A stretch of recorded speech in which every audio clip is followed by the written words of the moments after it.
ਸਵਾਗਤ ਹੈ ਜਗਬਾਣੀ ਟੀਵੀ ਤੇ तमाम ਦਰਸ਼ਕਾਂ ਦਾ। ਇੱਕ ਖਾਸ ਮੁੱਦਾ ਜੋ ਕੈਨੇਡਾ ਤੇ ਭਾਰਤ ਵਿੱਚ ਲਗਾਤਾਰ ਗੂੰਜ ਰਿਹਾ ਹੈ ਤੇ ਇਹ ਮੁੱਦਾ ਲਵਪ੍ਰੀਤ ਤੇ ਬੇਅੰਤ ਕੌਰ ਦਾ ਮੁੱਦਾ ਲਗਾਤਾਰ ਜਿਹੜਾ ਹੈ ਪੰਜਾਬ ਦੀਆਂ ਫਿਜ਼ਾਵਾਂ 'ਚ ਇਸ ਕਰਕੇ ਗੂੰਜ ਰਿਹਾ ਹੈ ਕਿਉਂਕਿ ਕੇਸ ਕੈਨੇਡਾ ਦਾ ਹੈ। ਕੁੜੀ ਇੱਥੋਂ ਗਈ ਸੀ, ਕਮਿਟਮੈਂਟ ਕੁਝ ਹੋਰ ਹੋਏ ਸੀ, ਅਜਿਹਾ ਦੱਸਿਆ ਜਾ ਰਿਹਾ ਹੈ ਤੇ ਉਸ ਨੂੰ ਲੈ ਕੇ ਹੁਣ ਬਹੁਤ ਸਾਰੀਆਂ ਇਲਜ਼ਾਮਬਾਜ਼ੀਆਂ ਦੋਵੇਂ ਧਿਰਾਂ ਵੱਲੋਂ ਤੇ ਮੁੰਡੇ ਨੇ ਜਿਹੜਾ ਹੈ ਉਹ ਅਨਫੋਰਚੂਨੇਟ ਉਹ ਸੁਸਾਈਡ ਹੈ ਜਾਂ ਕਿਆ, ਇਹ ਪੂਰੀ ਜਿਹੜੀ ਹੈ ਜਾਂਚ ਪੁਲਿਸ ਵੱਲੋਂ ਕੀਤੀ ਜਾ ਰਹੀ ਹੈ। ਇਸ ਨੂੰ ਲੈ ਕੇ ਮੁੱਦਾ ਬਣਿਆ ਹੋਇਆ ਹੈ ਤੇ ਆਸਟ੍ਰੇਲੀਆ ਦੇ ਰਜਿਸਟਰਡ ਮਾਈਗ੍ਰੇਸ਼ਨ ਏਜੰਟ ਅਮਿਤ ਜਗੋਤਾ ਇਸ ਵੇਲੇ ਸਾਡੇ ਨਾਲ ਨੇ। ਆਸਟ੍ਰੇਲੀਆ ਵਿੱਚ ਕਿਸ ਤਰੀਕੇ ਦੇ ਕੇਸਿਸ ਆਉਂਦੇ ਨੇ, ਕੀ ਇਸ ਤਰੀਕੇ ਦੇ ਕੇਸਿਸ ਆਸਟ੍ਰੇਲੀਆ ਵਿੱਚ ਆਉਂਦੇ ਨੇ, ਕਿਵੇਂ ਇਸ ਨੂੰ ਹੈਂਡਲ ਕੀਤਾ ਜਾਂਦਾ ਹੈ ਉੱਥੋਂ ਦੇ ਏਜੰਟਸ ਵੱਲੋਂ, ਇਹ ਅਸੀਂ ਜਾਣਾਂਗੇ। ਅਮਿਤ ਜਗੋਤਾ ਜੀ, ਤੁਹਾਡਾ ਸਵਾਗਤ ਹੈ ਜਗਬਾਣੀ ਟੀਵੀ ਤੇ। ਥੈਂਕ ਯੂ ਜੀ, ਸ਼ੁਕਰੀਆ ਬਹੁਤ ਬਹੁਤ ਜੀ ਤੁਹਾਡਾ। ਜੀ ਅਮਰਿਤ ਜੀ, ਬਿਲਕੁਲ ਤੁਸੀਂ ਇਹ ਬੇਅੰਤ ਕੌਰ ਤੇ ਜਿਹੜਾ ਲਵਪ੍ਰੀਤ ਵਾਲਾ ਕੇਸ ਹੈ ਜ਼ਰੂਰ ਸੁਣਿਆ ਹੋਏਗਾ ਕਿਉਂਕਿ ਸੋਸ਼ਲ ਮੀਡੀਆ ਤੇ तमाम ਪੰਜਾਬੀਆਂ ਵਿੱਚ ਗੂੰਜ ਰਿਹਾ ਹੈ। ਸਾਡਾ ਸਵਾਲ ਇਹ ਹੈ ਕਿ ਜੇਕਰ ਕੁੜੀ ਜਾਂ ਮੁੰਡਾ ਆਸਟ੍ਰੇਲੀਆ ਨਾਲ ਜੁੜਿਆ ਹੋਇਆ ਸਵਾਲ ਹੈ, ਜੇ ਕੁੜੀ ਜਾਂ ਮੁੰਡਾ ਆਸਟ੍ਰੇਲੀਆ ਦਾ ਨਿਵਾਸੀ ਹੈ, ਭਾਰਤ ਆ ਕੇ PR ਦਿਵਾਉਣ ਦੇ ਲਾਲਚ ਵਿੱਚ ਉਹ ਵਿਆਹ ਕਰਵਾਉਂਦਾ ਹੈ ਜਾਂ ਫਿਰ ਇਸ ਦੇ ਬਦਲੇ ਪੈਸੇ ਲੈਂਦਾ ਹੈ ਤੇ ਬਾਅਦ ਵਿੱਚ ਮੁੱਕਰ ਜਾਂਦਾ ਹੈ, ਜਿਹੋ ਜਿਹੇ ਇਲਜ਼ਾਮ ਲੱਗ ਰਹੇ ਨੇ ਇਸ ਕੇਸ 'ਚ ਵੀ, ਤਾਂ ਅਜੇ ਵਿੱਚ ਭਾਰਤ ਵਿੱਚ ਰਹਿ ਕੇ ਕੀ ਕਾਰਵਾਈ ਹੋ ਸਕਦੀ ਹੈ ਆਸਟ੍ਰੇਲੀਆ ਦੇ ਲਿਹਾਜ਼ ਨਾਲ ਜੇ ਕਰਨੀ?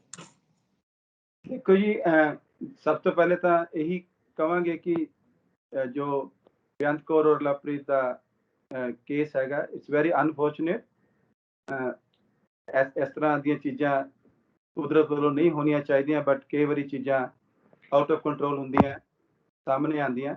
ਲੇਕਿਨ ਆਸਟ੍ਰੇਲੀਆ ਦੇ ਹਿਸਾਬ ਨਾਲ ਜੇ ਕੋਈ ਆਸਟ੍ਰੇਲੀਆ ਦਾ ਰੈਜ਼ੀਡੈਂਟ ਹੈ, ਕਿਸੇ ਫੋਰਨ ਕੰਟਰੀ ਜਿਸ ਤਰ੍ਹਾਂ ਕਿ ਇੰਡੀਆ ਜਾ ਕੇ ਸ਼ਾਦੀ ਕਰਦਾ ਹੈ ਤੇ ਕਿਸੇ ਵੀ ਤਰ੍ਹਾਂ ਦੀ ਜੋ PR ਦੀ ਲਾਲਚ ਦਿੰਦੇ ਹੈ ਜਾਂ ਪੈਸੇ ਵਗੈਰਾ ਮੰਗਦੇ ਹੈ ਵੀਜ਼ਾ ਐਪਲੀਕੈਂਟ ਕੋਲੋਂ, ਪਹਿਲੀ ਗੱਲ ਤਾਂ ਵੀਜ਼ਾ ਐਪਲੀਕੈਂਟ ਨੂੰ ਵੀ ਬਹੁਤ ਇਹਨਾਂ ਚੀਜ਼ਾਂ ਦਾ ਧਿਆਨ ਰੱਖਣਾ ਚਾਹੀਦਾ, ਉਹਨਾਂ ਨੂੰ ਅਲਰਟ ਹੋਣਾ ਚਾਹੀਦਾ, ਕਿਉਂਕਿ ਜਿਹੜਾ ਸਪਾਂਸਰ ਕਰ ਰਿਹਾ ਦੂਸਰੇ ਨੂੰ ਵੀਜ਼ਾ ਵਾਸਤੇ ਜਸਟ ਫੋਰ, ਜਿਹਨੂੰ ਅਸੀਂ ਕੰਟਰਾਈਵਡ ਮੈਰਿਜ ਕਹਿੰਦੇ ਆ ਜਾਂ ਗਲਤ ਮੈਰਿਜ, ਉਹ ਵੀ ਬੰਦਾ ਗਲਤ ਹੈ ਤੇ ਜਿਹੜਾ ਬੰਦਾ ਉਸ ਚੀਜ਼ ਨੂੰ ਅਸੈਪਟ ਕਰ ਜਾਂਦਾ ਹੈਗਾ ਉਹ ਵੀ ਬੰਦਾ ਗਲਤ ਹੈ।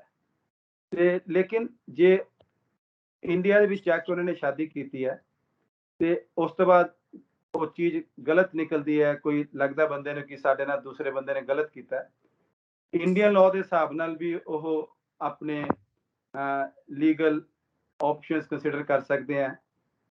ਤੇ ਜੇ ਉਹਨਾਂ ਨੇ ਕੋਈ ਪੈਸੇ ਵਗੈਰਾ ਮੰਗੇ ਆ ਜਾਂ ਲਏ ਆ ਤੇ ਜੇ ਇੰਡੀਆ ਵਾਲੀ ਪਾਰਟੀ ਨੇ ਕੋਈ ਪੈਸੇ ਦਿੱਤੇ ਆ, ਉਹ ਉਹਨਾਂ ਦੇ ਨੂੰ ਵੀ ਯੂਜ਼ ਕਰਦੇ ਹੋਏ ਦੂਸਰੇ ਬੰਦੇ ਦੇ ਅਗੇਂਸਟ ਪਹਿਲੇ ਤਾਂ ਆਪਣੇ ਇੰਡੀਅਨ ਲਾਅ ਨੂੰ ਯੂਜ਼ ਕਰਦੇ ਹੋਏ ਵੀ ਕੇਸ ਦੂਜੇ ਦੇ ਕਰਨਾ ਕੰਸੀਡਰ ਕਰ ਸਕਦੇ ਆ।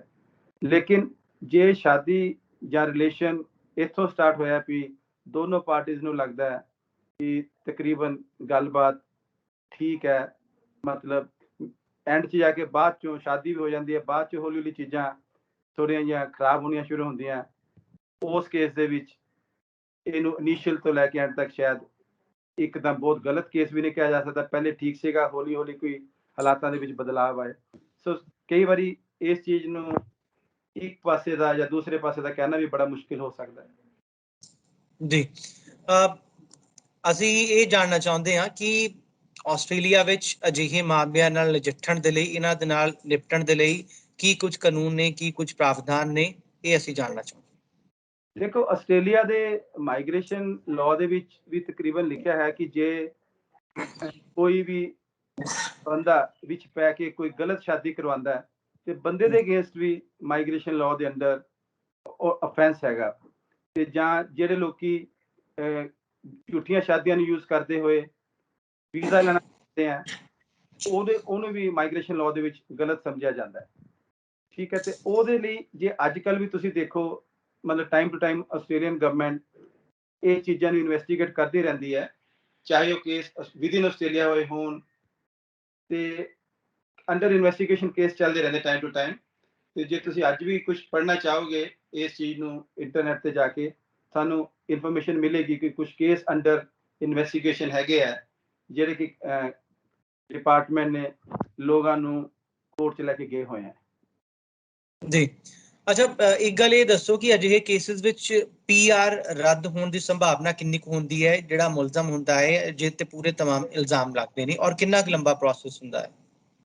ਦੇਖੋ, ਜਿਹੜੀ ਪੀਆਰ ਰੱਦ ਕਰਨੀ, ਉਹ ਆਸਟ੍ਰੇਲੀਅਨ ਸਿਸਟਮ ਦੇ ਹਿਸਾਬ ਨਾਲ ਜਦੋਂ ਇੱਕ ਵਾਰੀ ਪੀਆਰ ਮਿਲ ਜਾਂਦੀ ਹੈ, ਜਾਂ ਤੇ ਜੇ ਬੰਦਾ ਕੰਟਰੀ ਛੋੜ ਕੇ ਚਲਾ ਗਿਆ ਤਾਂ ਆਪਣੇ ਆਪ ਖਤਮ ਹੋ ਸਕਦੀ ਹੈ। ਲੇਕਿਨ ਦੂਸਰੇ ਪਾਸੇ ਜੇ ਉਹ ਬੰਦਾ ਆਸਟ੍ਰੇਲੀਆ ਦੇ ਅੰਦਰ ਹੀ ਰਹਿ ਰਿਹਾ ਹੈਗਾ, ਉਹਨੂੰ ਕਈ ਵਾਰੀ ਕੋਈ ਸਿਟੀਜ਼ਨਸ਼ਿਪ ਫਿਊਚਰ 'ਚ ਲੈਣੀ ਪੈਂਦੀ ਹੈ, ਜਾਂ ਕਈ ਵਾਰੀ ਫਿਰ ਫਰਦਰ ਕੋਈ ਪੀਆਰ ਜਿਹਨੇ ਟਰੈਵਲ ਕਰਨਾ 5 ਸਾਲ ਬਾਅਦ ਖਤਮ ਹੋ ਜਾਂਦੀ, ਉਹਨੂੰ ਰੈਜ਼ੀਡੈਂਟ ਰਿਟਰਨ ਵੀਜ਼ਾ ਲੈਣਾ ਪੈਂਦਾ ਹੈ। ਲੇਕਿਨ ਹਰ ਟਾਈਮ ਵੀਜ਼ਾ ਲੈਣ ਦੇ ਲਈ ਉਹਨੂੰ ਫਾਰਮ ਦੇ ਵਿੱਚ ਡਿਕਲੇਅਰ ਕਰਨਾ ਪੈਂਦਾ ਕਿ ਉਸ ਬੰਦੇ ਦਾ ਕੋਈ ਕ੍ਰਿਮੀਨਲ ਕਨਵਿਕਸ਼ਨ ਤਾਂ ਨਹੀਂ ਹੈ, ਕੋਈ ਉਹਦਾ ਪ੍ਰੈਜ਼ੈਂਟ ਕੋਈ ਉਹਦੇ ਅਗੇਂਸਟ ਚਾਰਜ ਤਾਂ ਨਹੀਂ ਹੈ ਜਿਹੜਾ ਕਿ ਹਜੇ ਪੈਂਡਿੰਗ ਹੈ ਜਾਂ ਅਨਫਾਈਨਲਾਈਜ਼ਡ ਹੈ। ਤੇ ਜੇ ਬਾਈ ਚਾਂਸ ਉਸ ਬੰਦੇ ਦਾ ਕਿਸੇ ਵੀ ਕੰਟਰੀ 'ਚ ਕੋਈ ਚਾਰਜ ਚੱਲ ਰਿਹਾ, ਜੇ ਉਹਨੇ ਇੰਡੀਆ ਦੇ ਵਿੱਚ ਕਿਸੇ ਬੰਦੇ ਦੇ ਨਾਲ ਗਲਤ ਕੀਤਾ ਹੈ, ਤੇ ਉਸ ਬੰਦੇ ਨੇ ਇੰਡੀਅਨ ਸਿਸਟਮ ਦੇ ਅੰਡਰ ਉਹਦੇ ਅਗੇਂਸਟ ਕੇਸ ਲੌਂਚ ਕੀਤਾ ਹੋਇਆ ਤੇ ਚਾਰਜ ਹੋ ਗਿਆ ਬੰਦਾ, ਕੇਸ ਹਜੇ ਅੰਡਰ ਇਨਵੈਸਟੀਗੇਸ਼ਨ ਹੈ, ਤੇ ਉਹ ਚੀਜ਼ ਵੀ ਬੰਦੇ ਨੂੰ ਆਪਣੀ ਫਿਊਚਰ ਐਪਲੀਕੇਸ਼ਨ, ਜੇ ਉਹਨੂੰ ਕਦੀ ਵੀਜ਼ਾ ਵਧਾਉਣਾ ਪੈਂਦਾ ਜਾਂ ਸਿਟੀਜ਼ਨਸ਼ਿਪ ਅਪਲਾਈ ਕਰਨੀ ਪੈਂਦੀ ਹੈ, ਉਹਦੇ ਵਿੱਚ ਡਿਕਲੇਅਰ ਕਰਨੀ ਪੈਂਦੀ ਹੈ, ਡਿਕਲੇਅਰ ਕਰਨੀ ਚਾਹੀਦੀ ਹੈ।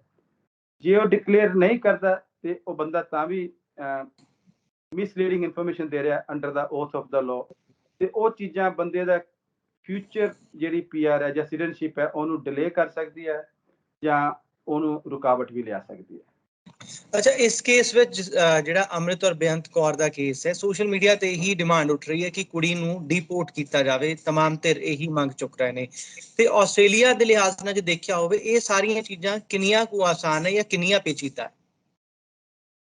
ਦੇਖੋ ਜੀ, ਜੇ ਕੋਈ ਆਸਟ੍ਰੇਲੀਆ ਦਾ ਰੈਜ਼ੀਡੈਂਟ ਹੈ, ਉਹਨੂੰ ਉਹਦਾ ਵੀਜ਼ਾ ਪਹਿਲੇ ਆਸਟ੍ਰੇਲੀਆ ਦੇ ਵਿੱਚ ਉਹਦੀ ਪੀਆਰ ਨੂੰ ਕੈਂਸਲ ਕਰਨਾ, ਜੋ ਸਾਡੇ ਮਾਈਗ੍ਰੇਸ਼ਨ ਲਾਅ ਦੀਆਂ ਪ੍ਰੋਵੀਜ਼ਨਸ ਹੋਣਗੀਆਂ, ਸਿਰਫ ਉਹਦੇ ਹਿਸਾਬ ਨਾਲ ਹੀ ਉਹਨੂੰ ਅੱਗੇ ਇਨਵੈਸਟੀਗੇਟ ਕਰਕੇ ਬੰਦੇ ਨੂੰ ਉਹਦਾ ਕੇਸ ਅੱਗੇ ਤੋਰਿਆ ਜਾ ਸਕਦਾ ਹੈ। ਲੇਕਿਨ ਫਿਰ ਉਸ ਬੰਦੇ ਦੇ ਕੋਲ ਵੀ ਆਪਣੇ ਪ੍ਰੋਵੀਜ਼ਨਸ ਹੋਣਗੇ ਅੰਡਰ ਦਾ ਲਾਅ ਕਿ ਕਿਆ ਇਮੀਡੀਏਟਲੀ ਉਹਦਾ ਵੀਜ਼ਾ ਕੈਂਸਲ ਹੋਣਾ ਬੰਦ ਹੈ, ਜਾਂ ਆਸਟ੍ਰੇਲੀਅਨ ਲਾਅ ਦੇ ਹਿਸਾਬ ਨਾਲ ਉਹ ਪਾਰਟਿਕੂਲਰ ਇਸ਼ੂਜ਼ ਮੇ ਬੀ ਨਹੀਂ ਹੈਗੇ ਜਿਹੜੇ ਕਿ ਉਸ ਵੀਜ਼ਾ ਨੂੰ ਜ਼ਰੂਰ ਕੈਂਸਲ ਕਰਨ। ਬਾਕੀ ਜੇ ਕੈਂਸਲ ਹੁੰਦਾ ਉਸ ਬੰਦੇ ਕੋਲ ਆਪਣੇ ਵੀ ਰਿਵਿਊ ਐਂਡ ਅਪੀਲ ਰਾਈਟਸ ਹੋ ਸਕਦੇ ਆ। So it's I think coffee complex question ਹੈ ਤੁਹਾਡਾ, ਤੇ ਆਨਸਰ ਇਹਦਾ ਇਸ ਤਰ੍ਹਾਂ ਹੋ ਸਕਦਾ ਕਿ ਸ਼ਾਇਦ ਬੰਦੇ ਦਾ ਉੱਤੇ ਕੋਈ ਨਾ ਵੀ ਅਸਰ ਪਵੇ, ਜੇ ਪੈਂਦਾ ਵੀ ਹੈ ਤੇ it can take very long time. ਬਿਲਕੁਲ। ਅੱਛਾ, ਇੱਕ ਗੱਲ ਇਹ ਹੈ ਕਿ ਜਿਵੇਂ ਇਹੀ ਕੇਸ ਤੋਂ ਲੈ ਲਓ ਕਿ ਜੇ ਇੰਡੀਆ 'ਚ ਬੈਠਾ ਪਰਿਵਾਰ ਹੈ, ਉਹਨੇ ਕਾਨੂੰਨੀ ਲੜਾਈ ਲੜਨੀ ਹੈ ਆਸਟ੍ਰੇਲੀਆ ਵਿੱਚ, ਤੇ ਫਿਰ ਉਹਦੇ ਲਈ ਕਿੰਨਾ ਕੁ ਲੰਬਾ ਪ੍ਰੋਸੈਸ ਹੋਏਗਾ, ਖਰਚੀਲਾ ਕਿੰਨਾ ਕੁ ਹੋਏਗਾ? ਦੇਖੋ, ਇਹਦੇ ਲਈ ਜਿਸ ਤਰ੍ਹਾਂ ਮੈਂ ਖੁਦ ਇੱਕ ਲਾਇਰ ਨਹੀਂ ਹੈਗਾ, ਤੇ ਸ਼ਾਇਦ ਮੈਂ ਇਹ ਵਾਲਾ ਸਵਾਲ ਦਾ ਜਵਾਬ ਬਹੁਤ ਅੱਛੀ ਤਰ੍ਹਾਂ ਨਾ ਦੇ ਸਕਾਂ। ਅੱਛਾ ਜੀ। ਹਾਂਜੀ ਹਾਂਜੀ ਹਾਂਜੀ ਹਾਂਜੀ, ਚਲੋ ਠੀਕ ਹੈ। ਇਸ ਗੱਲ ਇੱਕ ਅਸੀਂ ਅੱਗੇ ਵਧਦੇ ਹਾਂ, ਤੇ ਜੇ ਅਜਿਹੇ ਮਾਮਲੇ ਆਸਟ੍ਰੇਲੀਆ ਵਿੱਚ ਸਾਹਮਣੇ ਆਉਂਦੇ ਨੇ,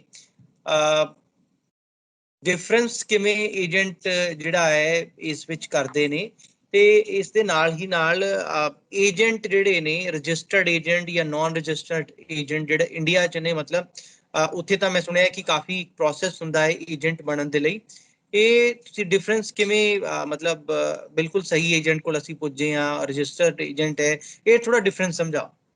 ਦੇਖੋ, ਜਿਹੜੇ ਰਜਿਸਟਰਡ ਮਾਈਗ੍ਰੇਸ਼ਨ ਏਜੰਟ ਹੈ, ਸਾਡਾ ਆਸਟ੍ਰੇਲੀਅਨ ਗਵਰਨਮੈਂਟ ਦੀ ਜਿਹੜੀ ਸਾਡੀ ਅਥਾਰਟੀ ਹੈ, ਜਿਹੜੀ ਕਿ ਸਾਨੂੰ ਰਜਿਸਟਰ ਕਰਦੀ ਹੈ, ਮਾਈਗ੍ਰੇਸ਼ਨ ਏਜੰਟ ਰਜਿਸਟ੍ਰੇਸ਼ਨ ਅਥਾਰਟੀ, ਉਹਨਾਂ ਦੀ ਵੈਬਸਾਈਟ ਦੇ ਉੱਤੇ ਸਾਡੀ ਡਿਟੇਲਸ ਹੁੰਦੀਆਂ। ਉੱਥੇ ਇਨਕਰੇਜ ਕੀਤਾ ਜਾਂਦਾ ਕੋਈ ਵੀ ਐਪਲੀਕੈਂਟਸ ਜਾਂ ਸਪਾਂਸਰਸ ਜਿਨ੍ਹਾਂ ਨੇ ਕਿਸੇ ਵੀ ਤਰ੍ਹਾਂ ਦੇ ਆਸਟ੍ਰੇਲੀਅਨ ਵੀਜ਼ਾਸ ਦੇ ਲਈ ਹੈਲਪ ਲੈਣੀ ਚਾਹੁੰਦੇ ਆ, ਉਹ ਜ਼ਰੂਰ ਪਹਿਲੇ ਤਾਂ ਉਸ ਅਥਾਰਟੀ ਦੀ ਵੈਬਸਾਈਟ ਤੇ ਜਾਣ, ਉੱਥੇ ਉਸ ਬੰਦੇ ਦੀ ਡਿਟੇਲਸ ਦੇਖਣ, ਰਜਿਸਟਰਡ ਹੈਗਾ, ਠੀਕ ਹੈ। ਜੇ ਨਹੀਂ ਹੈਗਾ ਤੇ ਡੀਲ ਨਹੀਂ ਕਰਨਾ ਚਾਹੀਦਾ। ਲੇਕਿਨ ਕਈ ਵਾਰੀ ਕਈ ਲੋਕੀ ਨੌਨ ਰਜਿਸਟਰਡ ਬੰਦਿਆਂ ਨਾਲ ਵੀ ਡੀਲਿੰਗ ਕਰਦੇ ਆ, ਤੇ ਉੱਥੇ ਪ੍ਰੋਬਲਮ ਆਉਣ ਦੇ ਚਾਂਸ ਵੱਧ ਜਾਂਦੇ ਆ।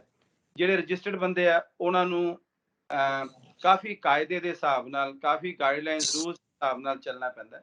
ਸਾਡੇ ਕੋਲ ਕੋਈ ਵੀ ਜੇ ਬੰਦਾ ਆਂਦਾ, ਜੇ ਆ ਕੇ ਸਿੱਧੀ ਇਹੀ ਗੱਲ ਕਰਦਾ ਕਿ ਅਸੀਂ ਸ਼ਾਦੀ ਕੀਤੀ ਹੈ ਜੀ ਕਨਵੀਨੀਅੰਸ ਦੇ ਲਈ, ਵੀਜ਼ਾ ਦੇ ਲਈ, ਤੇ ਰਜਿਸਟਰਡ ਮਾਈਗ੍ਰੇਸ਼ਨ ਏਜੰਟ ਮੈਂ ਕਹੂੰਗਾ 99.99% ਉਹੀ ਕਹਿਣਗੇ ਵੀ ਨਹੀਂ ਲਾਅ ਦੀ ਪ੍ਰੋਵੀਜ਼ਨਸ ਤੋਂ ਇਹ ਹਟ ਕੇ ਹੈ ਤੇ ਤੁਹਾਨੂੰ ਇਹ ਵਾਲੀ ਫਾਈਲ ਦਾ ਅੱਗੇ ਨਹੀਂ ਤੋਰਨੀ ਚਾਹੀਦੀ, ਔਰ ਅਸੀਂ ਇਸ ਫਾਈਲ ਦੇ ਲਈ ਆਪਣੇ ਆਪ ਨੂੰ ਰਿਟੇਨ ਤੁਹਾਨੂੰ ਨਹੀਂ ਕਰਾਂਗੇ। ਠੀਕ ਹੈ ਜੀ। ਤੇ ਬਾਕੀ ਅਸੀਂ ਡਾਕੂਮੈਂਟਸ ਵੀ ਚੈੱਕ ਕਰਦੇ ਹਾਂ, ਉਹਨਾਂ ਨੂੰ ਸਵਾਲ ਵੀ ਪੁੱਛਦੇ ਹਾਂ। ਤੇ ਜਦੋਂ ਖਾਸ ਕਰ ਪਾਰਟਨਰ ਵੀਜ਼ਾ ਦੀ ਗੱਲ ਆਉਂਦੀ ਹੈ ਜਾਂ ਇੱਕ ਐਪਲੀਕੈਂਟ ਨੇ ਆਪਣੇ ਦੂਸਰੇ ਪਾਰਟਨਰ ਨੂੰ ਇੱਥੇ ਬੁਲਾਉਣਾ, ਉਹਦੇ ਵਿੱਚ ਕਾਫੀ ਤਰ੍ਹਾਂ ਦੇ ਕਾਗਜ਼ ਦਿੱਤੇ ਜਾਂਦੇ ਆ ਟੂ ਸੈਟੀਸਫਾਈ ਦਾ ਰਿਕੁਆਇਰਮੈਂਟ ਕਿ ਜਿਹੜਾ ਰਿਲੇਸ਼ਨ ਹੈ ਉਹ ਜੈਨੂਇਨ ਵੀ ਹੈ ਤੇ ਕੰਟੀਨਿਊਇੰਗ ਵੀ ਹੈ। ਤੇ ਕਾਫੀ ਵਾਰੀ ਤਾਂ ਕਾਗਜ਼ਾਂ ਤੋਂ ਵੀ ਅੰਦਾਜ਼ਾ ਲੱਗ ਜਾਂਦਾ ਵੀ ਸ਼ਾਇਦ ਚੀਜ਼ ਠੀਕ ਨਹੀਂ ਹੈ, ਕਈ ਵਾਰੀ ਲੋਕ ਖੁਦ ਦੱਸ ਦਿੰਦੇ ਆ। ਲੇਕਿਨ as a registered migration agent ਅਸੀਂ ਜੇ ਕੋਈ ਵੀ ਕੇਸ ਦੇ ਵਿੱਚ ਮੈਨੀਪੂਲੇਸ਼ਨ ਹੈ, ਅਸੀਂ ਆਪਣੇ ਆਪ ਨੂੰ ਉਸ ਤੋਂ ਇੱਕਦਮ ਅਲੱਗ ਕਰ ਲੈਂਦੇ ਹਾਂ। ਅੱਛਾ, ਫਰਜ਼ੀ ਵਿਆਹਾਂ ਤੋਂ ਜਾਂ ਜਿਹੜੀ ਕੰਟਰੈਕਟ ਮੈਰਿਜ ਜਾਂ ਬਿਲਕੁਲ ਫਰਜ਼ੀਵਾੜਾ ਹੁੰਦਾ, ਇਸ ਤੋਂ ਕਿਵੇਂ ਬਚਿਆ ਜਾ ਸਕਦਾ ਹੈ? ਤੇ ਰਿਕਵਰੀ ਦੀ ਵੀ ਕਈ ਲੋਕ ਡਿਮਾਂਡ ਕਰਦੇ ਨੇ, ਇਹ ਕਿੰਨਾ ਪੋਸੀਬਲ ਹੁੰਦਾ ਇਹਨਾਂ ਕੇਸਿਸ? ਦੇਖੋ ਜੀ, ਪਹਿਲੇ ਤਾਂ ਮੈਂ ਆਪਣੇ ਹਿਸਾਬ ਨਾਲ, ਆਪਣੇ ਐਕਸਪੀਰੀਅੰਸ ਦੇ ਹਿਸਾਬ ਨਾਲ ਇਹ ਕਹਾਂਗਾ ਕਿ ਜੇ ਕੋਈ ਚੀਜ਼ ਕੰਟਰਾਈਵਡ ਹੈ ਜਾਂ ਫੇਕ ਹੈ, ਫਰਜ਼ੀ ਹੈ, ਉਹਦੇ ਚ ਦੋਨੋਂ ਪਾਰਟੀ ਸੀ ਟੈਕਨੀਕਲੀ ਜ਼ਿੰਮੇਵਾਰ ਹੋਣੀਆਂ ਚਾਹੀਦੀਆਂ ਜਾਂ ਹੋ ਸਕਦੀਆਂ। ਗਲਤ ਕੰਮ ਕਰਵਾਉਣ ਵਾਲਾ ਵੀ ਗਲਤ ਹੈ, ਗਲਤ ਕੰਮ ਅਸੈਪਟ ਕਰਨ ਵਾਲਾ ਵੀ ਗਲਤ ਹੈ। ਸੋ ਦੋਨੋਂ ਪਾਰਟੀਆਂ ਨੂੰ ਇਸ ਚੀਜ਼ ਦਾ ਧਿਆਨ ਰੱਖਣਾ ਚਾਹੀਦਾ, ਇਸ ਤੋਂ ਬਚਣਾ ਚਾਹੀਦਾ ਹੈ। ਬਾਕੀ ਜੀ ਕਈ ਵਾਰੀ ਏਦਾਂ ਦੇ ਸਿਨੈਰੀਓ ਹੁੰਦੇ ਆ ਕਿ ਜਿੱਥੇ ਸ਼ਾਇਦ ਨਹੀਂ ਪਤਾ ਲੱਗਦਾ ਕਿ ਬਾਅਦ ਚੋਂ ਦੂਸਰੀ ਪਾਰਟੀ ਨੇ ਕਿਸ ਤਰ੍ਹਾਂ ਦੇ ਨਿਕਲਣਾ, ਉਸ ਕੇਸ ਦੇ ਵਿੱਚ ਆਪਣੇ ਹਿਸਾਬ ਨਾਲ ਪੂਰੀ ਤਰ੍ਹਾਂ ਦੀ ਡਿਊ ਡਿਲੀਜੈਂਸ ਇਨਵੈਸਟੀਗੇਸ਼ਨ ਕਰਨੀ ਚਾਹੀਦੀ ਹੈ, ਆਪਣੀ ਤਸੱਲੀ ਕਰਨੀ ਚਾਹੀਦੀ ਹੈ ਦੋਨੋਂ ਪਾਰਟੀਆਂ ਨੂੰ। ਜਿਸ ਤਰ੍ਹਾਂ ਆਪਣੇ ਇੰਡੀਆ ਦੇ ਵਿੱਚ ਅਰੇਂਜ ਮੈਰਿਜਸ ਹੁੰਦੀਆਂ, ਇੱਕ ਦੂਜੇ ਨੂੰ ਦੇ ਬਾਰੇ ਜਾਂਚ ਪੜਤਾਲ ਕੀਤੀ ਜਾਂਦੀ ਹੈ, ਉਹਦੇ ਬਾਵਜੂਦ ਵੀ ਕਈ ਵਾਰੀ ਚੀਜ਼ਾਂ ਠੀਕ ਨਹੀਂ ਨਿਕਲਦੀਆਂ, ਜਾਂ ਉਸ ਟਾਈਮ ਤੇ ਸਭ ਕੁਝ ਠੀਕ ਹੁੰਦਾ ਹੈ, ਬਾਅਦ ਚੋਂ ਹਾਲਾਤ ਬਦਲ ਜਾਂਦੇ ਆ, ਉਹ ਚਲੋ ਇੱਕ ਅਲੱਗ ਕੇਸ ਹੈ। ਲੇਕਿਨ ਓਵਰਆਲ ਕਰਨ ਵਾਲੇ ਨੂੰ ਵੀ ਤੇ ਜਿਹੜਾ ਅਸੈਪਟ ਵੀ ਕਰ ਰਿਹਾ, ਦੋਨਾਂ ਨੂੰ ਇਹਨਾਂ ਚੀਜ਼ਾਂ ਦੇ ਵਿੱਚ ਇਨਵੋਲਵ ਨਹੀਂ ਹੋਣਾ ਚਾਹੀਦਾ ਤੇ ਬਚ ਕੇ ਰਹਿਣਾ ਚਾਹੀਦਾ, ਕਿਉਂਕਿ ਇਹ ਚੀਜ਼ਾਂ ਹੀ ਅੱਗੇ ਹੌਲੀ ਹੌਲੀ ਕੰਮ ਨੂੰ ਜ਼ਿਆਦਾ ਖਰਾਬ ਕਰਦੀਆਂ ਹਨ। ਚਲੋ, ਅਸੀਂ तमाम ਤਰ੍ਹਾਂ ਦੀ ਚਰਚਾ ਕੀਤੀ, ਪਰ ਜਾਂਦੇ ਜਾਂਦੇ ਇੱਕ ਗੱਲ ਜ਼ਰੂਰ ਕਰਨਾ ਚਾਹਾਂਗੇ। ਇਹਨਾਂ तमाम ਕੇਸਿਸ ਨੂੰ ਤੁਸੀਂ ਜਾਣਦੇ ਹੋ, ਪਛਾਣਦੇ ਹੋ, ਤੁਹਾਡਾ ਲੰਬਾ ਤਜਰਬਾ ਹੈ। ਆਸਟ੍ਰੇਲੀਆ ਆਉਣ ਦੇ ਜਿਹੜੇ ਚਾਹਵਾਨ ਨੇ, ਉਹਨਾਂ ਨੂੰ ਇੱਕ ਸੱਚੀ ਸੁੱਚੀ ਸਲਾਹ ਕੀ ਦੇਣਾ ਚਾਹੋਗੇ ਤੁਸੀਂ? ਦੇਖੋ ਜੀ, ਜਿਹੜੀ ਸੱਚੀ ਸੁੱਚੀ ਸਲਾਹ ਤਾਂ ਇਹੀ ਬਣਦੀ ਹੈ ਕਿ ਜੇ ਕਿਸੇ ਵੀ ਵੀਜ਼ਾ ਐਪਲੀਕੈਂਟ ਨੇ ਆਪਣਾ ਐਪਲੀਕੇਸ਼ਨ ਪਾ ਕੇ ਆਪਣੀ ਐਲੀਜੀਬਿਲਟੀ ਟੈਸਟ ਕਰਨੀ ਹੈ, ਸਭ ਤੋਂ ਪਹਿਲੇ ਤਾਂ ਕੋਈ ਵੀ ਤਰ੍ਹਾਂ ਦਾ ਆਪਣਾ ਕਾਗਜ਼ ਗਲਤ ਨਾ ਬਣਾਓ। ਕਈ ਤਰ੍ਹਾਂ ਦੇ ਲੋਕ ਮਿਲਣਗੇ ਕਿ ਜੀ ਤੁਸੀਂ ਆਪਣੇ ਕਾਗਜ਼ ਗਲਤ ਬਣਾ ਲਓ, ਆਪਣਾ ਪਾਸਪੋਰਟ ਚੇਂਜ ਕਰ ਲਓ, ਆਪਣੀ ਪੜ੍ਹਾਈ ਦਾ ਗੈਪ ਫਿਲ ਕਰ ਲਓ, ਐਕਸਪੀਰੀਅੰਸ ਦਾ ਗੈਪ ਫਿਲ ਕਰ ਲਓ, ਉਹ ਗਲਤ ਹੈ। ਕਿਸੇ ਵੀ ਤਰ੍ਹਾਂ ਦਾ ਇੱਕ ਵੀ ਕਾਗਜ਼ ਨੂੰ ਗਲਤ ਬਣਾਉਣਾ ਬੇਸਿਕਲੀ ਆਸਟ੍ਰੇਲੀਅਨ ਜਿਹੜਾ ਮਾਈਗ੍ਰੇਸ਼ਨ ਲਾਅ ਹੈ ਉਹਦੇ ਅੰਦਰ ਤੁਸੀਂ ਇੱਕ wrong declaration, misleading information add ਕਰ ਰਹੇ ਹੋ। ਤੇ ਇਸ ਤਰ੍ਹਾਂ ਹੀ ਜਦੋਂ ਤੁਸੀਂ ਇਸ ਤਰ੍ਹਾਂ ਦੀ ਚੀਜ਼ਾਂ ਦੇ ਨਾਲ ਕਿਸੇ ਐਸੇ ਏਜੰਟ ਕੋਲ ਜਾਂਦੇ ਹੋ ਜਿਨ੍ਹਾਂ ਨੇ ਬਹੁਤ ਅੱਛੇ ਐਥਿਕਸ ਨਹੀਂ ਰੱਖੇ ਹੋਏ, ਉਹਨਾਂ ਨੂੰ ਵੀ ਆਪਣੇ ਪੈਸੇ ਦੀ ਲਾਲਚ ਹੋ ਸਕਦੀ ਹੈ ਤੇ ਤੁਹਾਨੂੰ ਆਊਟਕਮ ਦੇਣ ਦੇ ਲਈ ਉਹ ਆਊਟ ਆਫ ਦਾ ਵੇ ਜਾਣਗੇ ਕਿ ਚਲੋ ਤੁਹਾਡੇ ਕੋਲ ਆਹ ਚੀਜ਼ ਮਿਸਿੰਗ ਹੈ, ਅਸੀਂ ਆਹ ਵਾਲਾ ਕਾਗਜ਼ ਬਣਾ ਦਿੰਦੇ ਹਾਂ, ਉਹ ਚੀਜ਼ ਮਿਸਿੰਗ ਹੈ, ਉਹ ਕਾਗਜ਼ ਬਣਾ ਦਿੰਦੇ ਹਾਂ। ਉਹਨਾਂ ਤੋਂ ਬਚਣਾ ਚਾਹੀਦਾ। ਜਦੋਂ ਅਸੀਂ ਦੂਸਰੇ ਨੂੰ ਆਪਣੀ ਡੈਸਪਰੇਸ਼ਨ ਸ਼ੋ ਕਰਦੇ ਹਾਂ ਕਿ ਕਿਸੇ ਵੀ ਕਾਸਟ ਤੇ ਮੈਂ ਜਾਣਾ ਹੀ ਜਾਣਾ, ਤੇ ਦੂਜਾ ਬੰਦਾ ਤੁਹਾਡੀ ਡੈਸਪਰੇਸ਼ਨ ਨੂੰ ਮਿਸਯੂਜ਼ ਕਰੇਗਾ ਤੇ ਉਹ ਕਹੇਗਾ ਵੀ ਠੀਕ ਹੈ, ਤੁਹਾਡੇ ਅਸੀਂ ਕਾਗਜ਼ ਹੋਰ ਤਰ੍ਹਾਂ ਦੇ ਲਗਾ ਕੇ ਤੁਹਾਡੀ ਫਾਈਲ ਇਦਾਂ ਦੀ ਤਿਆਰ ਕਰਦੇ ਹਾਂ ਕਿ ਇਹ ਸਭ ਕੁਝ ਜੈਨੂਨ ਹੈ ਤੁਹਾਡਾ, ਜਿਹੜਾ ਕਿ ਜੈਨੂਨ ਨਹੀਂ ਹੁੰਦਾ। ਕਿ ਉਸ ਤੋਂ ਬਾਅਦ ਫਿਰ ਕਈ ਵਾਰੀ ਜਦੋਂ ਡਿਪਾਰਟਮੈਂਟ ਬਾਅਦ ਚੋਂ ਵੀ ਇਨਵੈਸਟੀਗੇਟ ਕਰਦਾ, ਅਸੀਂ ਵੀਜ਼ਾ ਮਿਲਣ ਤੋਂ ਬਾਅਦ ਵੀ ਵੀਜ਼ਾ ਕੈਂਸਲ ਹੋਏ ਦੇਖੀਦੇ ਆ ਟਾਈਮ ਟੂ ਟਾਈਮ, ਤਾਂ ਕਾਫੀ ਪਰੇਸ਼ਾਨੀਆਂ ਆਉਂਦੀਆਂ। ਆਈ ਥਿੰਕ ਉਹਦਾ ਕਾਰਨ ਇਹੀ ਹੈ ਕਿ ਗਲਤ ਕਾਗਜ਼ਾਂ ਨਾਲ, ਗਲਤ ਇਨਫੋਰਮੇਸ਼ਨ ਦੇ ਨਾਲ ਆਊਟਕਮ ਲੈਣ ਦੀ ਕੋਸ਼ਿਸ਼ ਕਰਨੀ, ਤੇ ਜੇ ਕੋਈ ਨਾ ਕੋਈ ਤੁਹਾਨੂੰ ਆਊਟਕਮ ਲੈ ਦੇ ਤੇ ਉਹ ਹਮੇਸ਼ਾ ਹੀ ਤੁਹਾਨੂੰ ਪਰੇਸ਼ਾਨ ਕਰਦੀ ਰਹਿੰਦੀ ਹੈ ਚੀਜ਼, ਤੇ ਉਸ ਤੋਂ ਜ਼ਰੂਰ ਬਚਣਾ ਚਾਹੀਦਾ। ਜੀ, ਬਹੁਤ ਬਹੁਤ ਸ਼ੁਕਰੀਆ ਆਪਣੀ ਨੇਕ ਸਲਾਹ ਸਾਡੇ ਨਾਲ ਸਾਂਝੀ ਕਰਨ ਦੇ ਲਈ ਤੇ ਆਸਟ੍ਰੇਲੀਆ ਦੇ ਲਿਹਾਜ਼ ਨਾਲ ਇਹਨਾਂ तमाम ਕੇਸਿਸ ਨੂੰ ਇਵੈਲੂਏਟ ਕਰਨ ਦੇ ਲਈ। ਧੰਨਵਾਦ ਜਗੋਤਾ ਜੀ ਸਾਡੇ ਨਾਲ ਜੁੜਨ। ਸ਼ੁਕਰੀਆ ਜੀ, ਬਹੁਤ ਬਹੁਤ ਸ਼ੁਕਰੀਆ, ਥੈਂਕ ਯੂ।